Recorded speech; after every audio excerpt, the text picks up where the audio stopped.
నమస్తే, welcome to our channel. నేను ప్రియాంకారావు.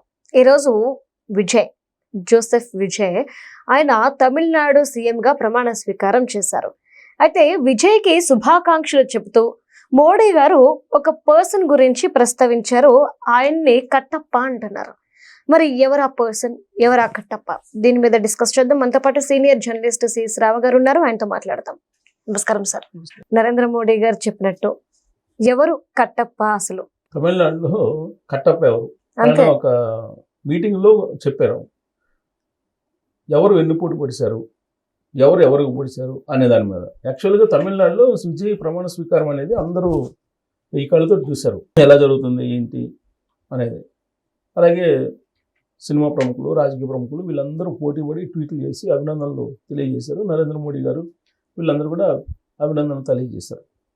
అయితే ఈ సందర్భంగా ఈయన నరేంద్ర మోడీ గారు దక్షిణ భారతదేశంలో పర్యటనలో ఉన్నారు. ఇవాళ సేపటి క్రితం బెంగళూరు వెళ్ళారు, కర్ణాటక. అక్కడి నుంచి తెలంగాణకి రీచ్ అయ్యారు మనం వీడియో చేసే సమయానికి. అక్కడ ఆయన మాట్లాడారు. ఆయన మాట్లాడుతూ కొన్ని దశాబ్దాల పొత్తుని కాదని ఒక్క దెబ్బకి వెన్నుపోటు పొడిచి వెళ్ళిపోయాడు రాహుల్ గాంధీ అని చెప్పి అన్నాడు. ఎవరికి వెన్నుపోటు పొడిచారు? డిఎంకేకి. స్టాలిన్కి వెన్నుపోటు పొడిచి వెళ్ళిపోయాడు అధికారం కోసం. అందుకే కాంగ్రెస్ పార్టీ 400 స్థానాలు ఉన్నటువంటి కాంగ్రెస్ పార్టీ 100 స్థానాలకు పడిపోయింది అని చెప్పి నరేంద్ర మోడీ గారు ఆయన స్పీచ్లో చెప్పడం జరిగింది.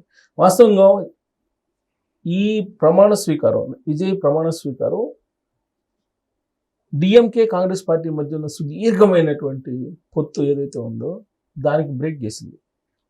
అందరూ చూసేది ఏంటంటే విజయ్ ప్రమాణ స్వీకారం కాంగ్రెస్ పార్టీ మద్దతు అనేది. కానీ దానికంటే కూడా ద్రవిడ పార్టీలకు సంబంధించి ఇప్పుడు అన్నా డిఎంకే ఉంది. అక్కడ అన్నా డిఎంకే పరిస్థితి ఏంటి? ఇవాళ అది సారథి లేనటువంటి రథంలాగా అయిపోయింది. కనిపించడానికి పళనిస్వామి కనిపిస్తుంది, ఉన్నటువంటి పన్నీర్సెల్వం వెళ్ళిపోయాడు డిఎంకేకి. బట్ పళనిస్వామి ఏంటి అనేది అసలు అన్నా డిఎంకే వాళ్ళకి అర్థం కానటువంటి పరిస్థితి. తండ్రి చాటు బిడ్డలాగా బీజేపీ చాటు నాయకుడు ఆయన, ఎవరు? పళనిస్వామి. కాబట్టి అన్నా డిఎంకే ఉంటుందా, ఓడుతుందా, అది బలహీనపడుతుందా తెలియని పరిస్థితి. సరే, డిఎంకే ఉందంటే డిఎంకే ఇప్పుడు ప్రధాన ప్రతిపక్ష పార్టీగా ఉంది. అయితే ఆ పార్టీ, కాంగ్రెస్ పార్టీ, వీళ్ళన్నీ కూటమి. కమ్యూనిస్ట్ పార్టీలు, కాంగ్రెస్, తర్వాత డిఎంకే, ఇవన్నీ ఒక కూటమిగా ఏర్పడి, ఇండియా కూటమిగా ఏర్పడి వెళ్ళాయి. సరే, ఎన్డీఏ కూటమిగా ఏర్పడి అన్నా డిఎంకే, బీజేపీ, ఇంకా చిన్న చితకా పార్టీలు ఇవన్నీ వెళ్ళాయి.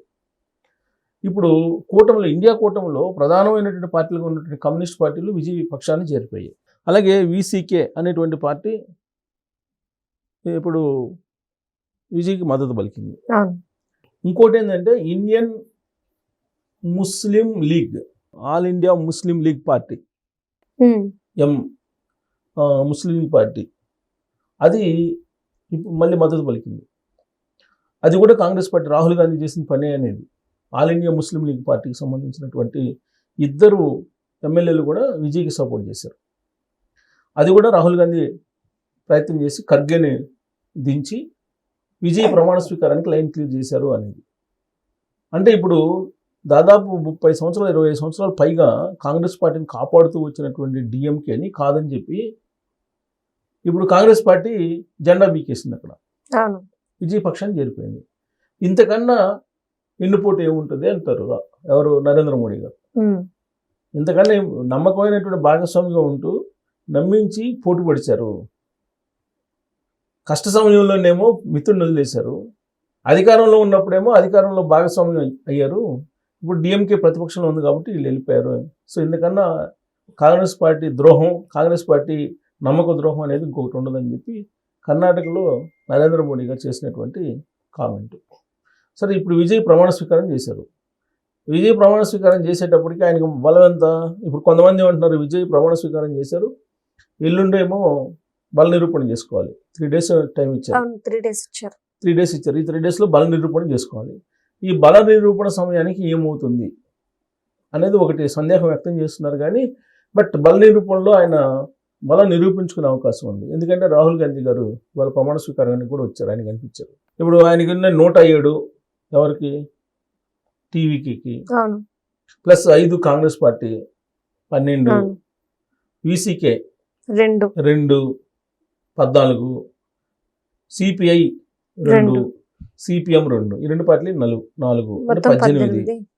ప్లస్ ఇప్పుడు ఇది కలిసింది all India Muslim League party, ఇంకో 2 వచ్చినాయి. ఇంకా 2 అడిషనల్ అంటే 121, మ్యాజిక్ ఫిగర్ కంటే ఇంకా 2 ఎక్కువ 2 ఉన్నాయి. ఎక్కువ. సో కాబట్టి ఖచ్చితంగా ఈ బల నిరూపణలో నెగ్గేటువంటి అవకాశం ఉంది అనేది వినిపిస్తుంది. దీని అంతా కారణమైంది రాహుల్ గాంధీ గారు. రాహుల్ గాంధీ గారు ఎవరికి వ్యతిరేకంగా పనిచేస్తున్నారు? ద్రవిడ పార్టీలకు వ్యతిరేకంగా పనిచేస్తున్నారు.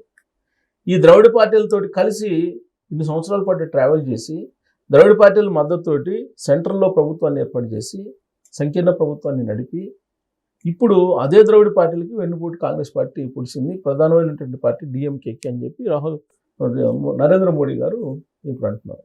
అంటే ఏదో ఒక కాజ్ తోటి కాంగ్రెస్ పార్టీని డ్యామేజ్ చేసే ప్రయత్నం స్టార్ట్ అయింది బీజేపీ. ఇప్పుడు రేపు రాబోయేటువంటి రోజుల్లో ఇక బీజేపీ వాళ్ళు కాంగ్రెస్ మీద బాగా దుమ్మెత్తిపోస్తారు. ఇప్పుడు అక్కడ తమిళనాడులో నెక్స్ట్ పరిస్థితి ఏంటి అనేది కాంగ్రెస్ పార్టీ ఇప్పుడు ఆంధ్రప్రదేశ్లో ఎలాంటి పరిస్థితుందో అలాంటి పరిస్థితి వస్తుందేమో అనేది ఒక అంచనా. ఆ పరిస్థితికి ఎవరు తీసుకెళ్తారు? నరేంద్ర మోడీ గారు తీసుకెళ్తారు. దానికి ఆల్రెడీ బెంగళూరులో బీజం వేశారు, కట్టప్ప రాహుల్ గాంధీ అని చెప్పి. జస్ట్ ఒక్క మాటలో వన్ డేలో సింగిల్ డేలో ఇన్ని సంవత్సరాల పాటు ఉండేటువంటి బంధాన్ని విడదీసుకున్నారు అని అంటే చిన్న విషయం కాదు. అంటే కాంగ్రెస్ పార్టీని ఎవరు నమ్ముతారు రేపు రాబోయే రోజుల్లో? ఒక నమ్మకమైనటువంటి భాగస్వామి డిఎంకి, అందుకన్నా నమ్మకమైనటువంటి భాగస్వామి ఇండియా కూటమిలో ఇంకోటి లేదు. అలాంటిది ఆ పార్టీని సింగిల్ డేలో దూరం చేసుకొని సింగిల్ డేలో టీవీకి వెళ్ళిపోయింది కాంగ్రెస్ పార్టీ అంటే ఎక్కడ అధికారం ఉంటే అక్కడికి వెళ్ళిపోతుంది అనేది ఒకటి ఎస్టాబ్లిష్ చేసిన ప్రయత్నం నరేంద్ర మోడీ గారు ప్రారంభించారు. ఇది కనుక వర్కౌట్ అయితే ఆంధ్రప్రదేశ్లోనే కాంగ్రెస్ పార్టీ తమిళనాడులో కూడా తయారయ్యే అవకాశం ఉంది. Okay, right. Thank you so much sir.